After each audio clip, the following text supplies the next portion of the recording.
Hello दोस्तों, बच्चों में बार बार इन्फेक्शन हो जाना ये बहुत ही कॉमन बीमारी देखी जाती है। तो आज हम बात करने वाले हैं ऐसी एक बढ़िया सिरप के बारे में जो कि काफ़ी सारे इन्फेक्शन जो बच्चों में होते हैं उनके लिए इस्तेमाल होती है। जी हाँ दोस्तों, आज हम बात करने वाले हैं ऑगमेंटिन सिरप के बारे में।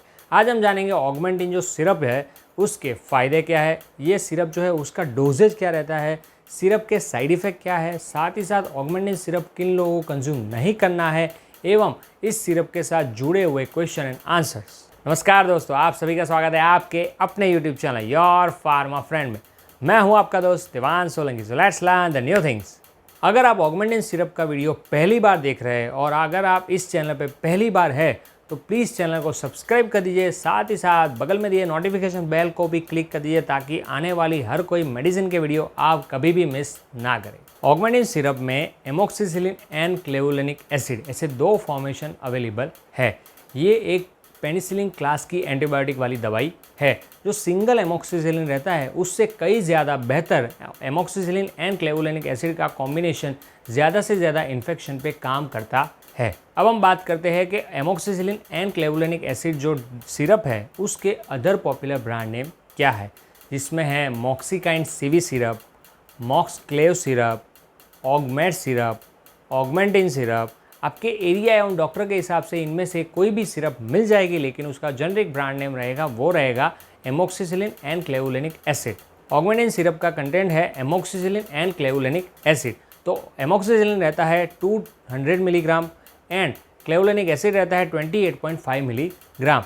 दूसरी जो है वो यानी कि डबल स्ट्रेंथ भी मार्केट में अवेलेबल है, जिसमें एमोक्सिसिलिन रहता है 400 मिलीग्राम एंड क्लेवुलेनिक एसिड रहता है 57 मिलीग्राम। अब हम जानते हैं ऑगमेंटिन सिरप के फ़ायदे के बारे में, जिसमें पहला है अगर किसी बच्चे को इंजरी हो गई है ये इंजरी में उसको बहुत ही ज़्यादा खून बह रहा है तो ऐसी कंडीशन में उसको ऑगमेंटिन सिरप दी जाती है। एक्यूट ओटाइटिस मीडिया ये एक ऐसी कंडीशन है जहाँ पे बच्चे के कान में इन्फेक्शन हो जाता है और इसकी वजह से उसको दर्द महसूस होता है और पस भी कभी कभी जम जाता है। तो ऐसी कंडीशन में भी उसको ऑगमेंटिन सिरप डॉक्टर द्वारा दी जाती है। यूरिनरी ट्रैक्ट इन्फेक्शन, अगर बच्चे में बहुत ही ज़्यादा पेशाब जाने की दिक्कत हो रही है या पेशाब करते वक्त उसको जलन महसूस होती है तो ऐसी कंडीशन में भी उसको ऑगमेंटिन सिरप दी जाती है। लंग्स इन्फेक्शन, यानी कि बच्चे के जो लंग्स रहते हैं उसमें बलगम जम जाता है, इसकी वजह से उसको बहुत ही ज़्यादा खांसी आती है, सर्दी हो जाती है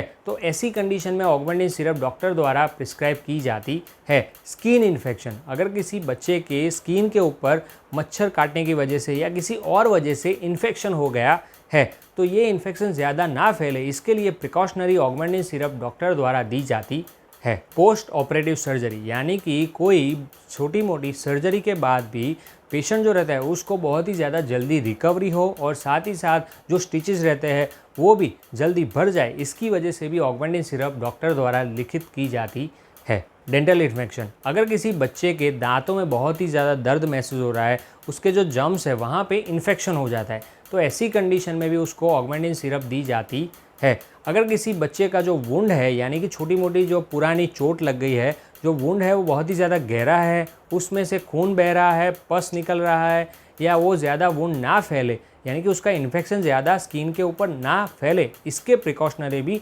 ऑगमेंटिन सिरप डॉक्टर द्वारा दी जाती है। अब हम जानते हैं ऑगमेंटिन सिरप जो है उसके साइड इफ़ेक्ट के बारे में। देखिए, ये जो सिरप है उसमें बहुत ही कम साइड इफ़ेक्ट देखे जाते हैं, जिसमें है वॉमिटिंग, साथ ही साथ काफ़ी सारे पेशेंट को डायरिया हो जाता है, स्लीपीनेस यानी कि नींद नहीं आती है, साथ ही साथ swelling of face, lips, eyelids यानी कि चेहरे पे एवं लिप्स पे सूजन आ जाती है, मसल्स में दर्द महसूस होता है और कभी कभी बच्चों में वॉमिटिंग भी देखी जाती है। अब हम जानते हैं ऑगमेंटिन सिरप के डोजेज के बारे में। ऑगमेंटिन सिरप में एमोक्सिसिलिन एंड क्लेवुलेनिक एसिड ऐसे दो घटक मिलाए गए हैं। उसका नॉर्मल डोज रहता है 20 मिलीग्राम पर 5 ml पर kg पर डे, यानी कि ये अब अपने एग्जाम्पल के तौर पे समझते हैं। यानी कि अगर किसी जो बच्चा है उसका वज़न जो है वो 10 किलोग्राम है यानी कि 10 kg है तो उसको 228 मिलीग्राम एक बार दिन में 2 दफ़ा यानी कि एक दफ़ा 228 मिलीग्राम और शाम को भी वैसे ही 228 मिलीग्राम उसको ये डोजेज दिया जाएगा। अब हम जानते हैं ऑगमेंटिन सिरप के वार्निंग्स के बारे में, जिसमें पहला है एलर्जी। अगर किसी पर्सन को ऑगमेंटिन सिरप का जो ड्रग है यानी कि एमोक्सिसिलिन एंड क्लेवुलेनिक एसिड, ऐसे 2 ड्रग से उसको एलर्जी है तो उसको ये सिरप का सेवन नहीं करना है। अगर वो ये सिरप का सेवन करता है तो उसके शरीर में बहुत ही ज़्यादा स्किन पे हार्मफुल इफ़ेक्ट हो सकती है, यानी कि ईचिंग हो सकती है, रैशेस भी हो सकते हैं। डायरिया, अगर आप ये सिरप बहुत ही लंबे समय तक लेते हो तो आपको डायरिया हो जाता है और इसकी वजह से आपके बॉडी में अवेलेबल हार्मफुल बैक्टीरिया तो ख़त्म होते ही है, साथ ही साथ जो अच्छे बैक्टीरिया है वो भी डिस्टर्ब हो जाते हैं, यानी कि ख़त्म हो जाते हैं। तो अगर आपको बहुत ही ज़्यादा सीवियर डायरिया महसूस हो रहा है तो आप तुरंत ये सिरप का सेवन बंद करें और अपने डॉक्टर को इस बारे में कंसल्ट करें। लिवर डिसफंक्शन, अगर आपके बच्चे को पुरानी कोई लिवर डिसीज संबंधी बीमारी रह चुकी है तो आप ऑगमेंटिन सिरप का सेवन ना करें। कोलेस्टेटिस, ये एक ऐसी कंडीशन है जहाँ पे लीवर में से जो बाइल का फ्लो है वो इंटरप्ट हो जाता है। अगर कोई ऐसी कंडीशन से आपका बच्चा जूझ रहा है तो भी उसको ऑगमेंटिन सिरप का सेवन ना करें। एंटीबायोटिक रेजिस्टेंस, ऑगमेंटिन सिरप का जो डोजेज है यानी कि उसका जो पूरा कोर्स है 5 दिन का या 7 दिन का, वो आपको कंप्लीट करना बहुत ही ज़्यादा ज़रूरी है।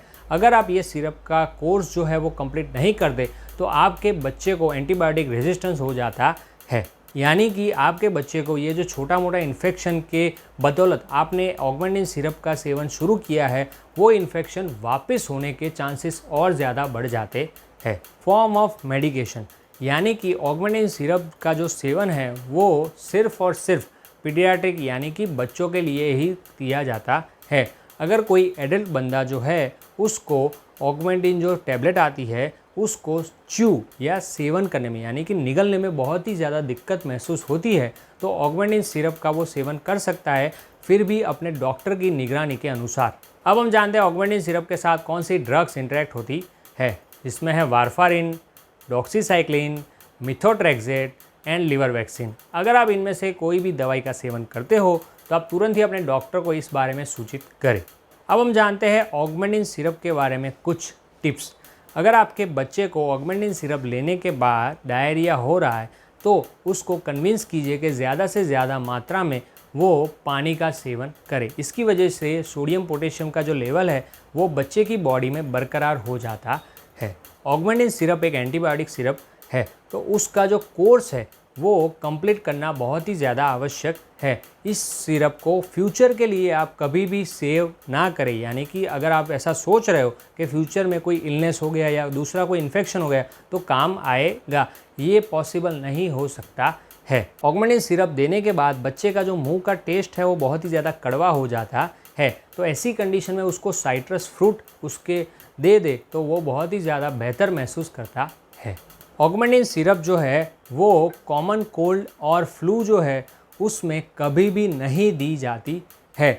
अगर आपके बच्चे को स्किन के ऊपर रैशेस हो रहे हैं या फेस के ऊपर स्वेलिंग हो रहे हैं, ईचिंग हो रही है, तो तुरंत ही आप ऑगमेंटिन सिरप का सेवन बंद कर दें और अपने डॉक्टर को इस बारे में कंसल्ट करें।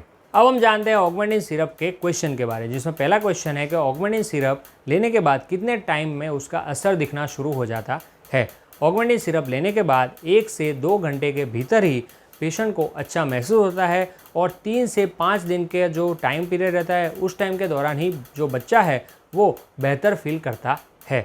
दूसरा क्वेश्चन है ऑगमेंटिन सिरप बॉडी में जाने के बाद कितने टाइम तक अपना असर दिखाती है। ऑगमेंटिन सिरप बॉडी में जाने के बाद 6 से 8 घंटे तक उसका असर रहता है, तो दूसरा डोज जो है वो आप 6 से 8 घंटे के बाद ही अपने बच्चे को दीजिए। तो ये थी एमोक्सिसिलिन एंड क्लेवुलेनिक एसिड जो सिरप आती है उसके बारे में संपूर्ण जानकारी। मैं आशा करता हूँ आपको वीडियो पसंद आया होगा। अगर आपको वीडियो पसंद आया तो वीडियो को ज़ोर से लाइक कर दीजिए, वीडियो को शेयर कीजिए ताकि और सारे लोग एमोक्सिसिलिन एंड जो क्लेवुलेनिक एसिड की जो सिरप है उसके बारे में संपूर्ण जानकारी पा सके। एवं कमेंट करके हमें बताएं कि आप कौन सी प्रोडक्ट एवं डिशेज़ के बारे में जानना चाहते हो, और चैनल को सब्सक्राइब करना ना भूलें और दवाइयों का सेवन करने से पहले उसका सही डोज जान लें। धन्यवाद।